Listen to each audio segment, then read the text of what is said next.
أعوذ بالله من الشيطان الرجيم. بسم الله الرحمن الرحيم.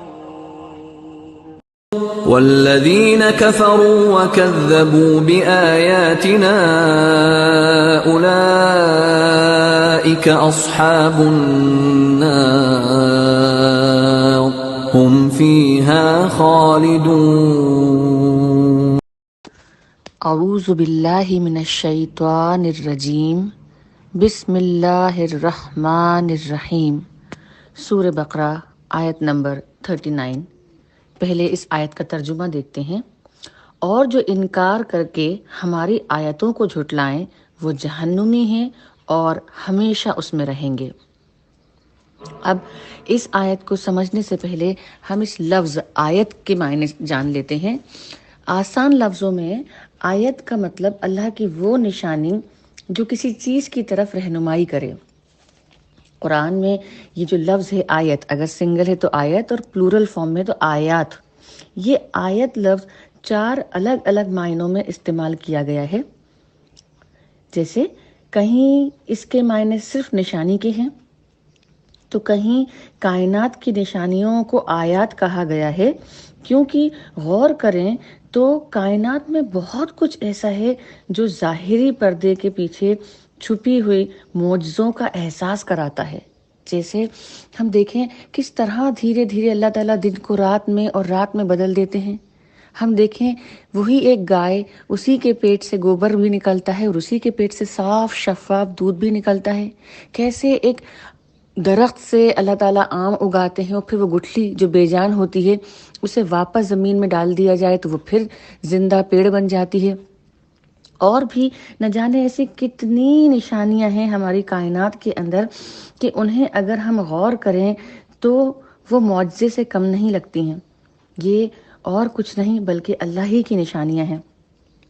تیسری طرح جو تیسری قسم ہے نشانی کی جو اللہ تعالیٰ نے ہمیں قرآن میں دکھائی ہے وہ ان معجزوں کے ذریعے ہے جو اللہ نے رسولوں اور نبیوں کے تھرو کروائے. فار ایگزامپل چاند کے 2 ٹکڑے ہو جانا یا سمندر میں راستہ نکل کے آنا، تو یہ سب بھی صرف اللہ ہی کی قدرت سے ہے. اس کے علاوہ کہیں کہیں اللہ کی کتاب کے جملوں کو بھی آیت کہا گیا ہے کیونکہ وہ حقیقت اور سچائی کی طرف ہماری رہنمائی کرتے ہیں. تو اس طرح اللہ تعالیٰ نے ان آیتوں کے ذریعے ہماری رہنمائی کی ہے. اب اللہ تعالیٰ کہہ رہے ہیں اس آیت میں کہ جو ہماری ان آیتوں کو ٹھکرائیں یا جھٹلائیں وہ جہنمی ہیں اور وہ ہمیشہ اس میں رہیں گے. تو ہم نے آیت کا مطلب تو سمجھ لیا. اب یہ حشر دیکھیں کہ جو انسان آیتوں کو جھٹلائے گا وہ ہمیشہ جہنم میں رہے گا. اب یہ ہمیشہ دنیا کی پریشانی سے بھی ہے متعلق اور آخرت کی بھی. تو جب ہم اللہ کی آیتوں سے انکار کرتے ہیں تو دنیا کے اندر بھی ایسے لوگ بے سکونی کا شکار ہو جاتے ہیں، غصہ، حسد، غم اور دوسری پریشانیوں میں مبتلا ہو جاتے ہیں. اور دھیرے دھیرے ایسے لوگوں کو ڈپریشن ہونا شروع ہو جاتا ہے. ایک مومن کو ڈپریشن کبھی ہو ہی نہیں سکتا. آج کل بڑا کامن ہے یہ ڈپریشن کی بیماری. ایک مومن کبھی ڈپریشن میں نہیں آ سکتا. اس کی وجہ یہ ہے کہ وہ اللہ کی ذات پہ ہمیشہ یقین رکھتا ہے. وہ مایوس کبھی ہو ہی نہیں سکتا. ڈپریشن میں وہ آتا ہے جو مایوس ہوتا ہے. تو جو اللہ کے اوپر یقین رکھے وہ کبھی مایوس نہیں ہو سکتا، اور جو اللہ کی آیتوں کو جھٹلائے مایوسی کا شکار وہی ہوتا ہے. تو یہ تو ہوئے دنیا میں عذاب ان لوگوں کے لیے جو اللہ کی آیتوں سے انکار کرتے ہیں.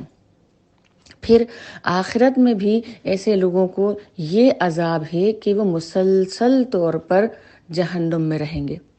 اللہ تعالیٰ ہمیں ہدایت دے اور ہمیں بچائے اس طرح کے لوگوں سے جن کا ذکر یہاں اللہ تعالیٰ نے کیا ہے. اب میرے اور آپ کے سیکھنے کا مقام اس آیت نمبر 39 میں یہ ہے کہ جب ہم قرآن کو صحیح طریقے سے پڑھیں گے ہی نہیں، جب ہم اس کو سمجھیں گے ہی نہیں، تو یہ جو آیتیں، یہ جو نشانیاں اللہ نے دی ہیں قرآن کے اندر، وہ ہمیں کیسے پتہ چلیں گی؟ ہم ان پر عمل کس طرح سے کریں گے؟ تو پھر کیا خدا نہ خواستہ اس آیت نمبر 39 سے مجھے اور آپ کو نہیں ڈرنا چاہیے؟ کیونکہ عمل تو ہم تب کریں گے نا اللہ کی نشانیوں، اللہ کی آیتوں پر، اللہ کے فرمان پر، جب ہم اس قرآن کا صحیح طریقے سے حق ادا کریں گے۔ اور اس کا صحیح حق ادا کرنے میں ایک بہت بڑی بات یہ بھی ہے کہ ہم اسے سمجھ کر پڑھیں۔